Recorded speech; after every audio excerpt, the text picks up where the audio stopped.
Hello, my loves, and welcome to this reading. It's good to see you.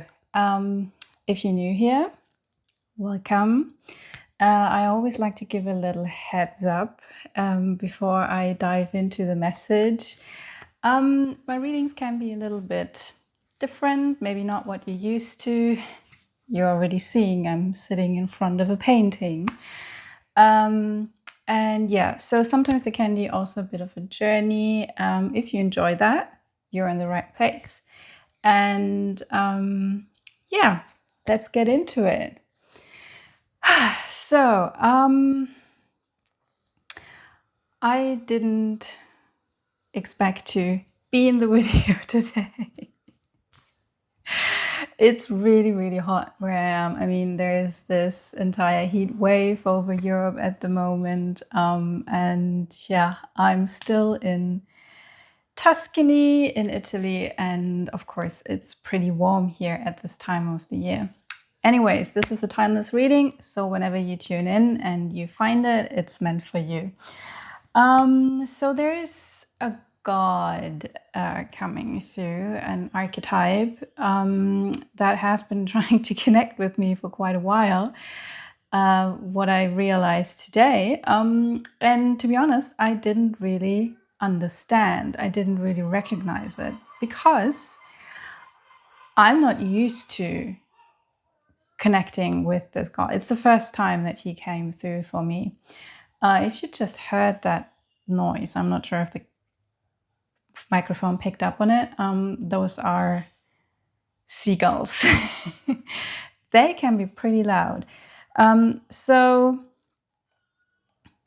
back to that god that tried to connect with me. It's Pan, the Roman / Greek mythological god Pan. And yeah, so this is a bit of a new energy for me. And it actually clicked when I recognized this painting. I'm in this accommodation at the moment. I arrived yesterday and I was just hanging out on the couch and I looked at that painting and I was like, wait a second. This could be Pan. And this could also explain why I've seen so many things about sheep and shepherds lately. So, if you're new here, I sometimes just talk about all this random stuff because usually what wants to come through comes while talking, comes in the flow. And I basically read everything. I read my thoughts, I read the surroundings, I read the entire world. So there is something about holistic approaches.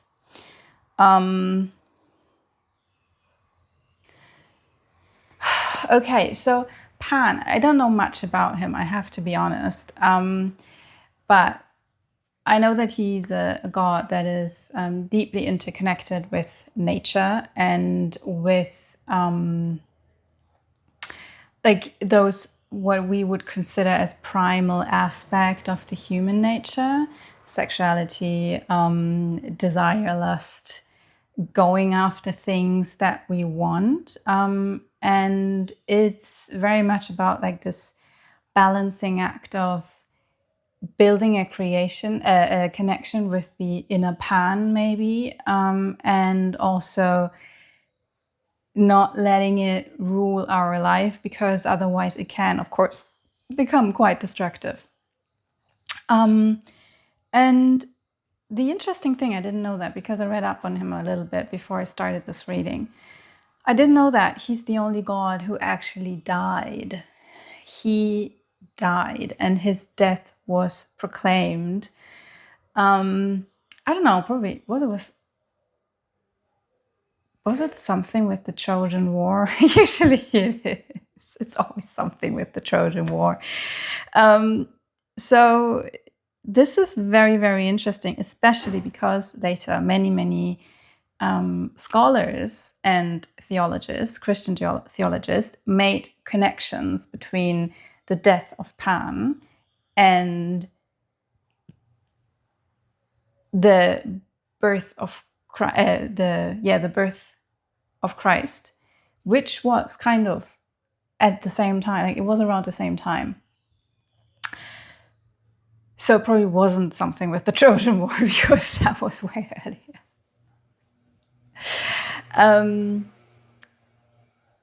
Yeah, so it was said to be around the same time that Pan died and Christ, like the whole Christ thing went down. Okay, so there's something about with the Christian belief being born in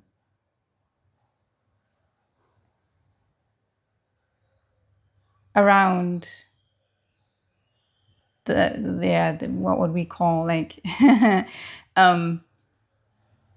sorry, I'm getting hung up on that.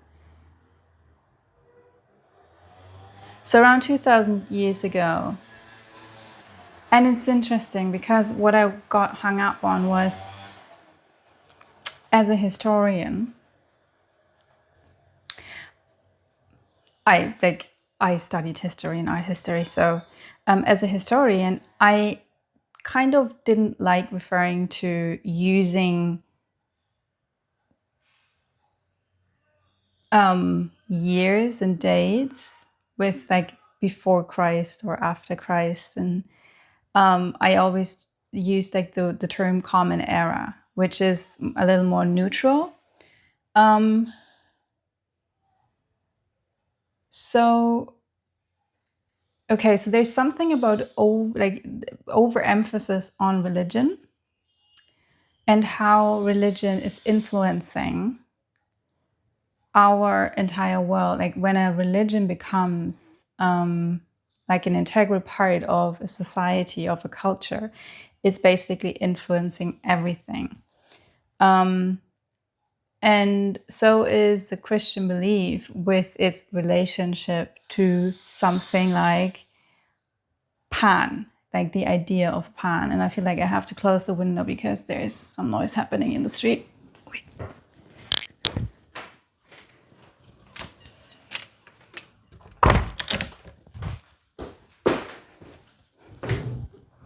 So yeah, welcome to my readings. It's always a little bit chaotic here. Didn't expect this to turn into a partly more like a lecture thing. All right. But it feels like this is important. So yeah, let's just get on with it. We will get to the core of it. It's interesting. There's some disturbances happening. Usually that is when something doesn't want a message to get through. We'll stick with it. So Christian, where was I? Yeah, like the Christian belief, the Christian church tried to suppress, and was pretty successful for that matter, of suppressing those more animalistic aspects of the human nature. So it's quite significant that the death of Pan was proclaimed the moment Christ entered the picture. I have to admit, I didn't really dive deeper into this whole story, when this myth of his death arose, where it came from, if there was some kind of agenda behind it. I have no idea. It's just an interesting coming together of events, and it was interpreted as such, especially later by Christian scholars and theologians. So yeah, let's dive deeper into the message of Pan, and then we will see how this all relates to this 10-minute introduction. Well, all right. I feel like swaying, and I see this reed that is swaying in the wind. And so there's the story about Pan, and I'm just like interpreting this figure here as Pan. Like he's having a flute here, but like a single flute, but he is famous for having invented the pan flute, which was because he was in love with a nymph. And there are different versions of the myth how it went about, but I do remember the one where she was fleeing from him. That's usually the case. Like all the women, all the female creatures he's falling in love with, they're usually fleeing from him. And then he gets angry and does something to them. So there is like this dangerous aspect of the Pan nature. He is a pretty often he's out for revenge. Anyways, he was looking for that nymph, and one of her sisters, I think, turned her into a reed. And because he didn't know which one of the reeds was her, he cut 7 or 9, like there are different variations of them. So that might be important for someone, the number 7 and 9. So he cut 7 or 9 reeds and put them together. And because before that, like he heard that when the wind was blowing through the reeds, that it made a nice sound. So he put them together and created a pan flute. And he would carry it with him like all the time. He wasn't seen without it afterwards. And so he kind of carried his love for her with him. But there's something about this kind of love that has a very, very destructive nature to it.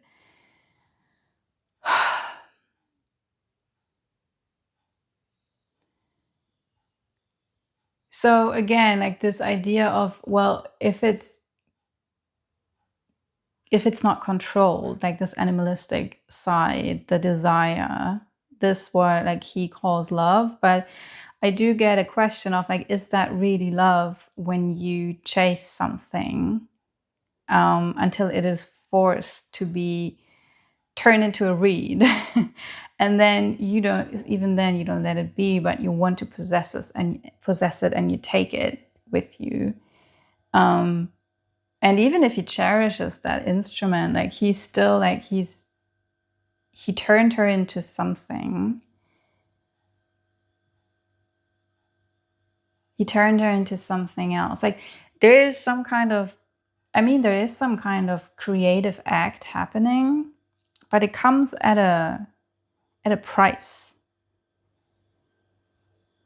And I cannot help but wonder, like, is this worth the price? Is this the price that she paid for it? Is it worth it?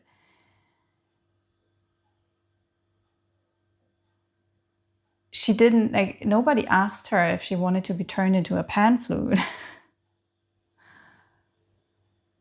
So there's something about the male desire, and I'm not talking about gender here. It is about the polarities and the representation of like how this is represented in this world. Just to be clear, I'm not talking about men and women, because I do not want to reinforce those beliefs about, oh, all men behave in this way and all women are this way. Like, no, that's not what I'm talking about, just to be clear. So I'm getting something about how the masculine, I said male, that's not correct, let's say masculine, the masculine force, desire, like the focus, this focused energy that doesn't see left or right anymore. It's like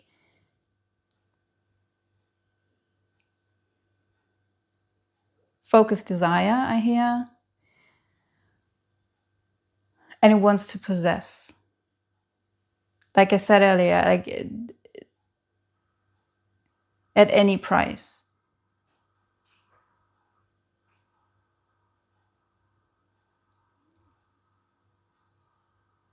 And so this becomes a risk, a danger for the feminine aspect.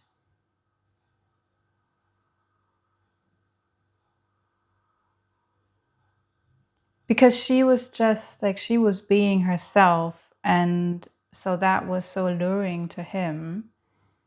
And I just saw 1515 on the timer, which is the devil card in the tarot.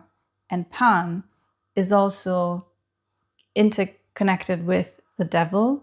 Like, oh, okay, in Christian beliefs,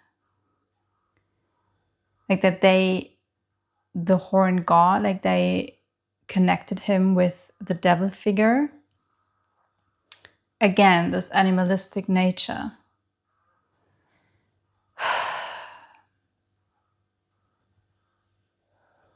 Like the uncontrolled desire, which is basically, it doesn't always have to be about love or sexual topics, although it can be. But especially now that the devil card came up, there is something about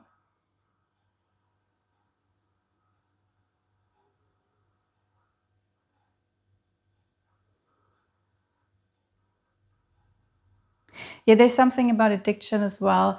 It's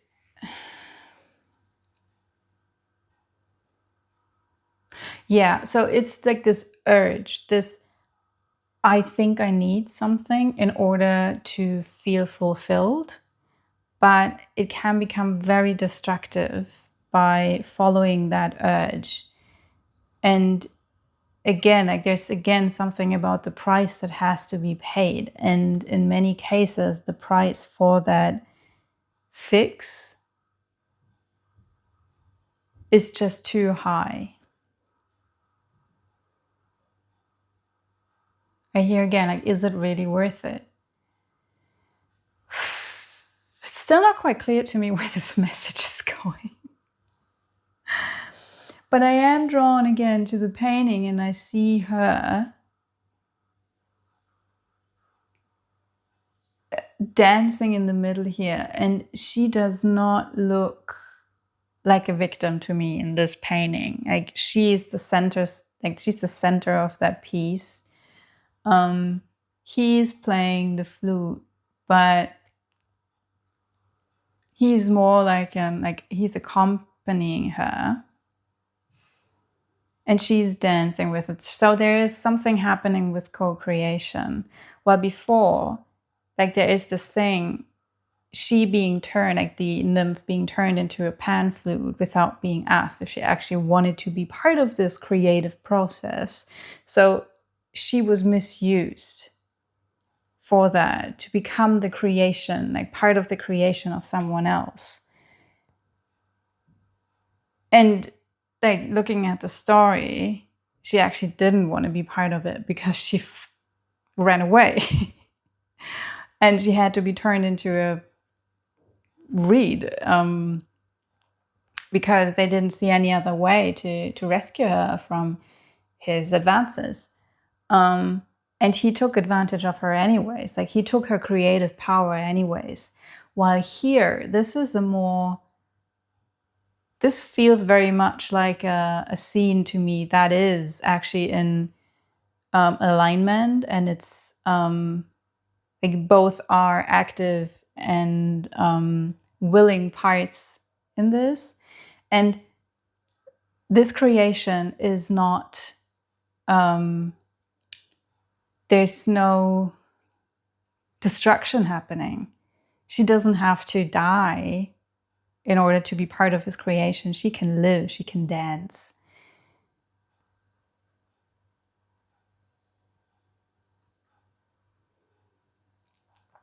All right, let's draw a few cards now. Because, yeah, I don't know. This is such an interesting reading, but I kind of say this about any reading that came through lately. I really can tell that my readings have changed since I started this revived this channel.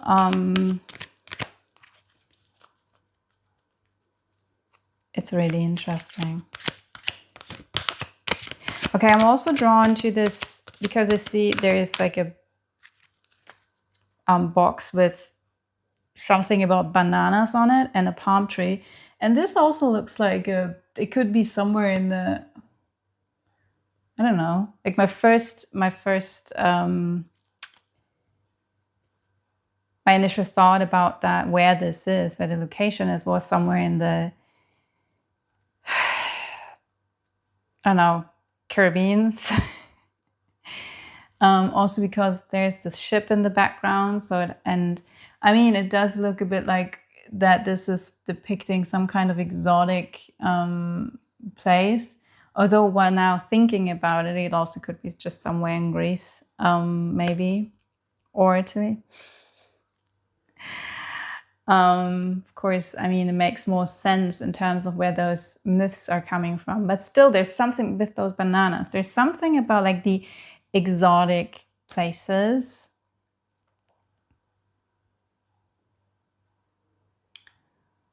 What? Okay, wow. This is taking a turn I didn't expect. All right. So wow. Okay. So this is quite a stretch, but kind of makes sense. There's something coming through about cultural appropriation. And it's a concept that I have my struggles with. I do say that, yeah, I do see like there is some truth in it, and it can be problematic when we just like take on other cultures, and at the same time, there is also like this exchange of like intercultural exchange that is happening, and if it's like a flow and if it's happening with respect and just giving and taking and equal receiving and giving, simply an exchange, then it can be a wonderful thing. And it is how like every culture grew and developed. And I mean, like, I'm living in a place like Europe. Like, there is like the idea of not like that there's no especially like people who live in like border regions, we know how much intercultural exchange is actually happening. And also people people are migrating and bringing culture with them, adapting something from the new places they're living in. And I do know that like the idea of cultural appropriation, like it's more complex than that. And there is like the idea of the oppressor and the oppressed, and who has the power to just take what they want and use it, like in the story with Pan and the flute. Like he just took it without asking her. While here it is about like this co-creative process about like, is this a mutual thing that is happening? And also like the like people who identify or worship, work with the god Pan nowadays. I mean, there are several different pagan, some call it religions, some don't like it when you call it that. Some pagan spiritual movements nowadays that are taking on those older myths and those gods and goddesses, and often like, especially, I think the Wicca movement came from England, I think, which doesn't really have a lot to do with Greek or Roman mythology. But yeah, so they are like taking on those older beliefs, and I think this is it's a beautiful thing if you feel like you are like, this is something that is like your inner truth, your inner true being can resonate with, can be in like co-creation and dance with, especially when it comes to spiritual beliefs. I mean, I'm channeling all kinds of gods and goddesses, often, or other beings, archetypes, like from all kinds of different cultures. And they usually come to me, like with Pan. Like I had no idea about him really, and also not really like not my desire to work with him. But he came through nonetheless, because apparently, like, for someone, it's meant for someone. So, but yeah, there is something about being conscious about going into those co-creative processes, and even if it's like dealing with a different culture, a different religion that is not from your culture. Now I'm getting something about like Indian, India, and the whole Hinduism, and what is it called? Vedic? Yeah, so those traditions, in general, the Eastern traditions, where Westerners are sometimes known for just like going there and like making this whole identity thing out of it, and just picking and choosing what they want. And it's often referred to as like white privilege, which is like, I don't like those terms, and I don't like those. Again, although there can be truth in it, and I know that there's some kind of truth in it, while at the same time, it's like in this whole popular culture right now, it is discussed in ways that I don't always agree with, but that's not what this is about. This is not, it's not supposed to be political here. So I just want to say, like, I'm aware of those concepts, and I feel like that maybe someone is kind of thinking about those things, or like trying to find their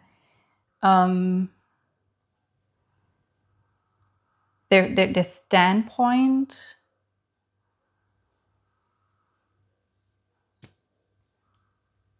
I hear clarity, like you're looking for clarity on those questions.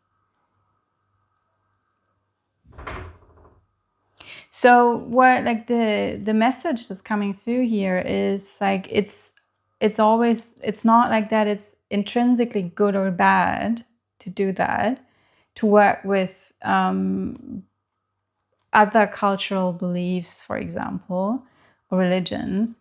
It's always a question about, is it done with respect and in mutual agreement? Of course, it's kind of hard to tell if it's a mutual agreement when you're working with beliefs and spirituality, and, like I say, gods, goddesses, entities. And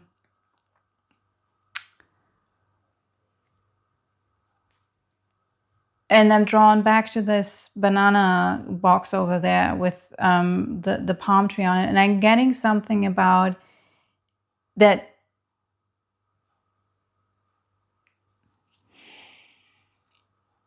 And, you know, this is part of where, like, this whole idea about cultural appropriation, all of that is coming from colonialism, and the way the Western world had their Western view on the regions they just conquered. They came there and they just had those ideas about that culture,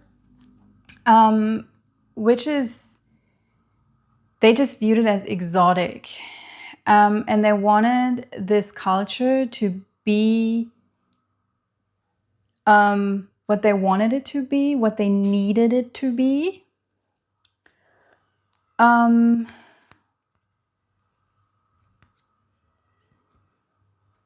this is bringing me to something that, do I want to go into that?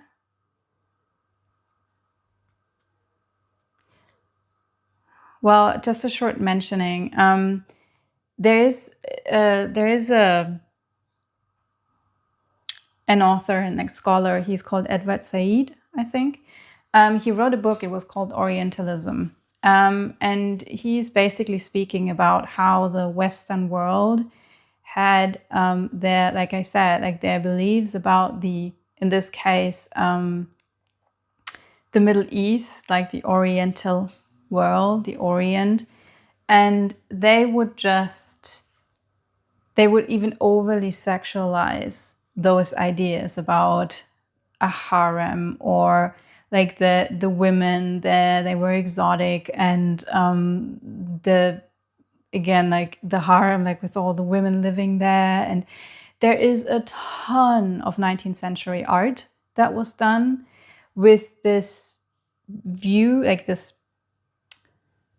gaze at especially females. It's coming through again, like this the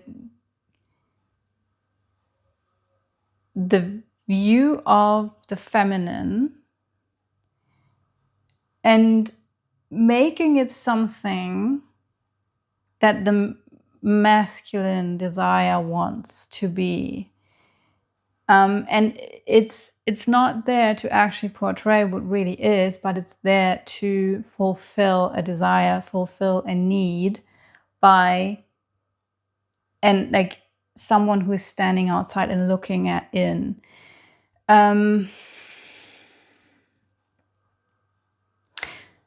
don't know, like, yeah, Orientalism, like you can look it up. You can dive into those concepts. I think it's interesting that this is coming through, and now I recognize that they're like this topic has been coming up in my environment in many different ways.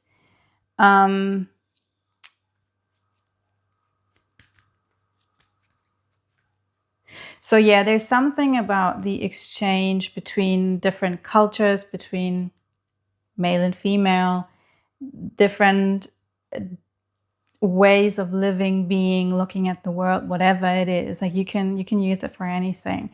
And it can be used in a co-creative way when it's happening with respect and mutual agreement, openness, curiosity, but making sure that you're not putting on your, like, this is what I need from that thing, and so I distract that from that thing, and everything else I just ignore.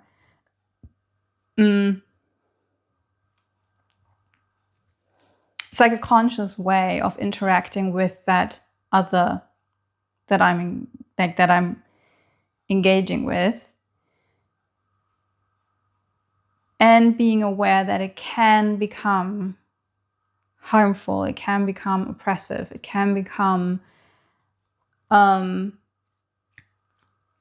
like a one-sided relationship, a one-sided thing. This is a ludicrous message that's coming out today. Like, what is that? I'm curious. Who is that for?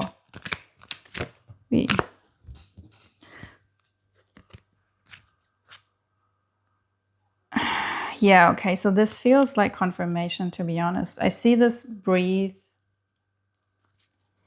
image here. I'm again, like I'm reminded of India, yogi cultures. And I'm sorry, but I just see the stereotypical Westerner with like long dreads and like living in an ashram, and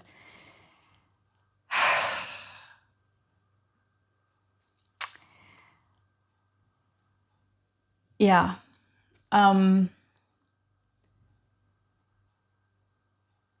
So we all know that there are those people out there.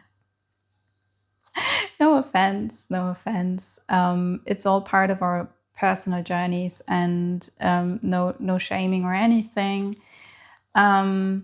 It's simply, yeah, like it can be a slippery slope if you do something like that. And not wanting to tell anyone that you're not allowed to do that. It's always a question of like how you do it. And at the same time, there are people out there who do it with a like non-respectful way.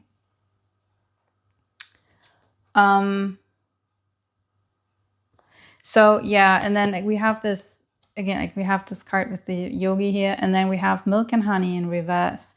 And this also like brings me back to that idea of this, like we are projecting something onto a different place, something exotic, something like it's better than what I have. And then they only want to see like the positive parts of it. And so they are kind of denying parts of it. And oh my God, this is like, this goes so deep and this goes in so many different directions that it's kind of hard to choose what to talk about. But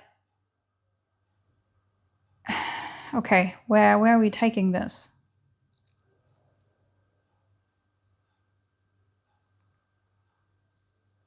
Okay, so they're bringing me back to this, those painters from the 19th century who were like, it was a whole art scene that was doing that.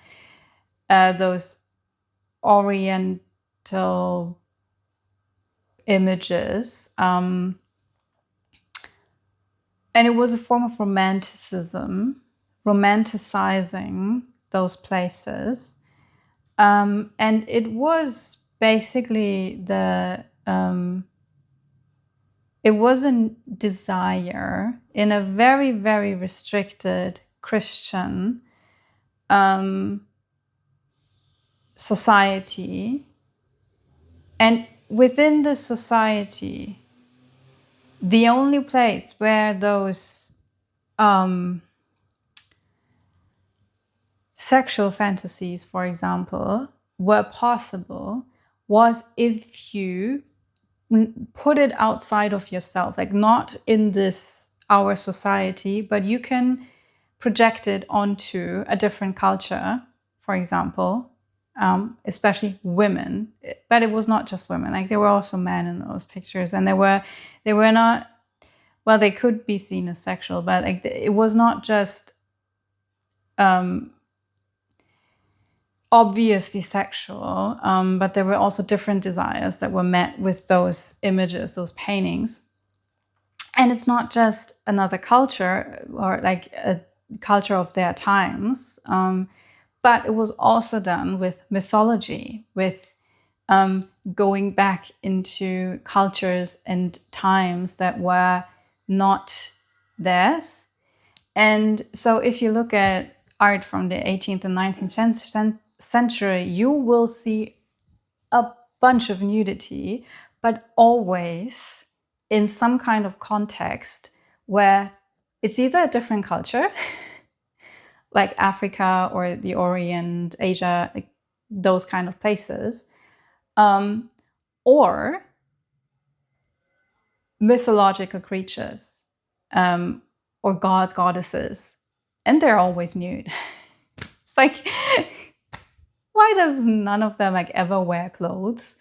Well, because that was like it was an image, it was a romantic image, and you could even say like it was some kind of outlet for sexual desires and fantasies that had no place in like the overall society. So it had to be, it had to come out somewhere else. So I feel like that this is here to make someone aware of the tendency, and we all do that, we all have that we are sometimes looking for something that we do not allow to be present in ourselves, some kind of desire that we have, and we are projecting it outwards onto something else. And just to be aware of the fact that it can be easier to actually allow this to be when we place it in a different culture, a different religion, a different time period, whatever. Some kind of faraway place, something that has nothing to do with the culture you are in, and that it's easier to allow this part of yourself to be present in there. So the question you could ask yourself is, what is it that I'm looking for when I'm thinking about that faraway place or thing or whatever it is. By the way, this can also be a person. This can also be a relationship. This can be anything you're over romanticizing,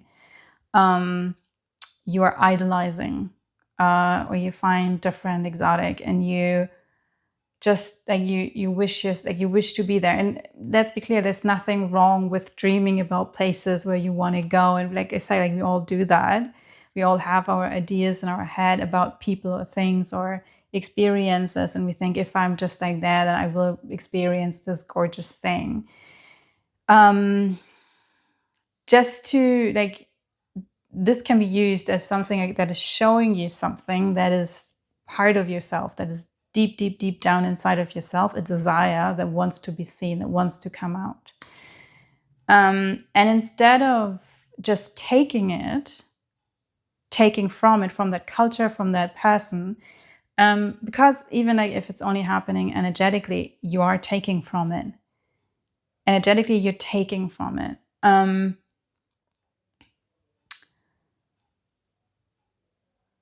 How can you come into a more respectful and like in an energy exchange rather than I'm just taking from it? And again, like this is without judgment. It's something all of us do, and it's like we are in so many cases we're just not aware of it, and it's because we were born and raised in like certain cultural beliefs or whatever that told us that wanting that thing is not okay. So we are externalizing it. All right. I feel like, is this complete?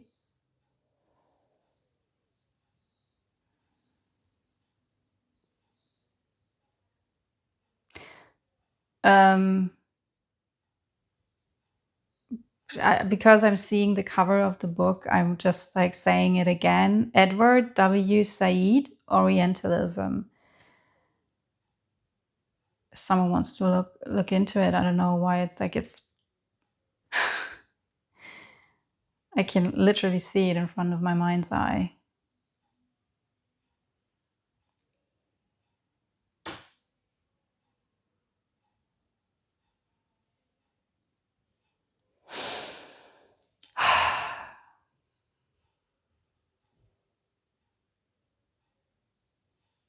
Okay, I guess that's it.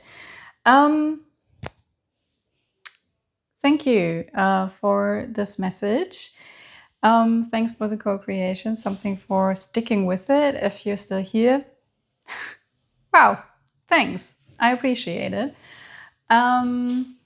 Looks like you like the deep dives, you like the journeys, you like to go deep. And yeah, I wish you all, I'm sorry, there's someone knocking outside on the neighbor's door. I wish you all the best with this. And as always, I would like to hear from you in the comments. Maybe leave a subscription, would help out the channel a lot. And it has the benefit that you're contributing your energy and it's easier for me to pick up on it. Yeah, so that's that. I would love to see you in the next video. Until then, take care, my loves. Bye.